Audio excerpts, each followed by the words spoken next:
ராகவேந்திர சுவாமி 26 ஜனவரி 1984க்கு எனக்குள்ளே வந்தார். ஆனால் அவர் ராகவேந்திரராக வந்து ஐயப்பனா ப்ரமோஷன் வாங்கினாருன்னு புரிகிற பாஷை தானே நான் சொன்னேன். அவர் ஜீவசமாதியில் போய் உக்காந்தார். ஜீவசமாதியிலிருந்து அவருடைய தவபலம் உயர்ந்த உடனே அவருக்கு ப்ரமோஷன் கிடைக்கணும். அதனால் அந்த ப்ரமோஷன் தான் ராகவேந்திரருக்கு கிடைச்ச ப்ரமோஷன் தான் ஐயப்பன்ன்றது. நீ மந்திராலயத்தில் போய் ராகவேந்திர பார்க்கறதுக்கு முன்னால் ஒரு அம்மன் இருக்குவாங்க, அதுக்கு மஞ்சால மாதான்னு பேர். சபரிமலையில்னு சொல்கிறான் மஞ்சள மாதாவே என்றான் இல்லையா, ரெண்டும் ஒன்றே தான். பிரகலாதனாக இருந்து இந்த வியாசராயராக வந்து ராகவேந்திரராக வந்து இன்றைக்கி ஐயப்பனுங்கிற ப்ரமோஷன் அவர் வாங்கியிருக்காரு. அவர் ராகவேந்திரராக இருந்தவர் என்ன ஆவாருன்றது அடுத்த கேள்வி. ஒரு கிளர்க்கு கிளர்க் சீட்டுக்கு வந்துட்டான், அப்போ இன்னொரு ஆள் கிளர்க்கு சீட்டுக்கு வருவான் இல்லையா, அந்த மாதிரி. அப்போ கோயம்புத்தூரில் கவர்மெண்ட் ஆஃபீஸில் ஒரு மாதுவா பிராமின், அவர் கோவிந்தராஜன் பேர், 45 வயசு 48 வயசு இருக்கும், இப்போ கொஞ்சம் 10 வயசு ஜாஸ்தியாக இருக்கும். ஸோ அவர்கிட்ட அந்த ஸ்பிரிட் ஆப்ரேட் பண்ணுது, புரியுதா? அதாவது ஒட்டிக்கிறது ஒரு வழி, அண்டு இந்த மெர்ஜிங் இருக்கிறது இன்னொரு வழி. இங்கே மெய்கண்ட தேவர்னு ஒரு ஐஏஎஸ் ஆஃபீஸர், கவர்மெண்ட் எஸ்டேட் அண்ணா சிலைக்கு பின்னால். நான் அண்ணா நகரில் இருந்தபோது என் ஃப்ரெண்டு ஒரு ஐஏஎஸ் ஆஃபீஸர் இருந்தார், சிவகுமார்னு.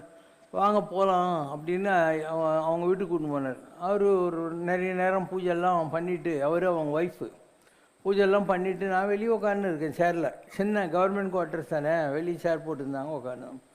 யாரோ உள்ளேருந்து வராங்க. அவர் பூஜைலாம் பண்ணி முடித்த உடனே அவருடைய உடம்புல ராகவேந்திரர் வந்துடுவார். அவருக்கு வயசு 45ன்னா ராகவேந்திரோடைய உடம்புக்குள்ளே வந்த உடனே அவருடைய ஃபேஸு, பேசுகிற தோரணை எல்லாமே மாறி போயிடும். ஒரு 70-74 வயசு ஆள் எப்படி பேசுவாரோ அந்த மாதிரி கிழமை மாதிரி பேச ஆரம்பிச்சுடுவார், 40 வயசு ஆள். ஸோ உள்ளேருந்து கூப்பிட்றாங்க, இங்கே யார் சிவசங்கரா, ராயர் கூப்பிட்றார் அப்படின்வாங்க. ராகவேந்திரர் ராயர்னு தான் சொல்லுவாங்க. நான் போனேன். நான் அங்கேருந்து அவ்வளோ உட்காந்துருக்காருங்க, நான் அங்கேருந்து நடந்து வந்துட்டுருக்கேன். என்னை பார்க்க அவனே வந்துவிட்டான் அப்படின்னாரு. அவனே வந்துட்டான், பகவான் வந்திருக்கான்னு அர்த்தம். என்னை பார்க்க அவனே வந்துட்டான் அப்படின்னாரு.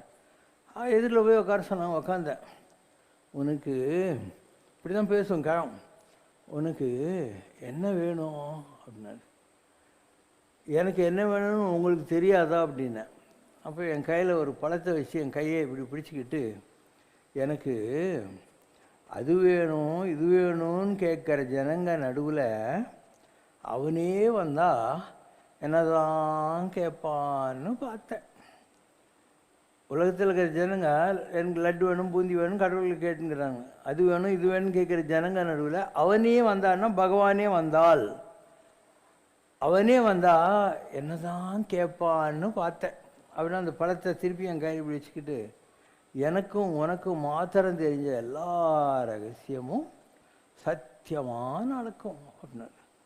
அதாவது உனக்கு தெரிஞ்சது எனக்கு தெரிஞ்சது அவருக்கு தெரிஞ்சது, அந்த ரகசியமெல்லாம் தெய்வீக விஷயங்கள், அதெல்லாம் சத்தியமாக நடக்கும் அப்படின்னு சொன்னார். இது ஒரு எக்ஸாம்பிள். அதனால் ராகவேந்திரர் காட் த ப்ரமோஷன். அந்த சீட்டுக்கு இன்னொரு ஆள் வந்தாச்சுன்றதுக்காக தான் உனக்கு இந்த புரிகிற பாஷையில் சொல்லிக்கிட்டே இருக்கேன்.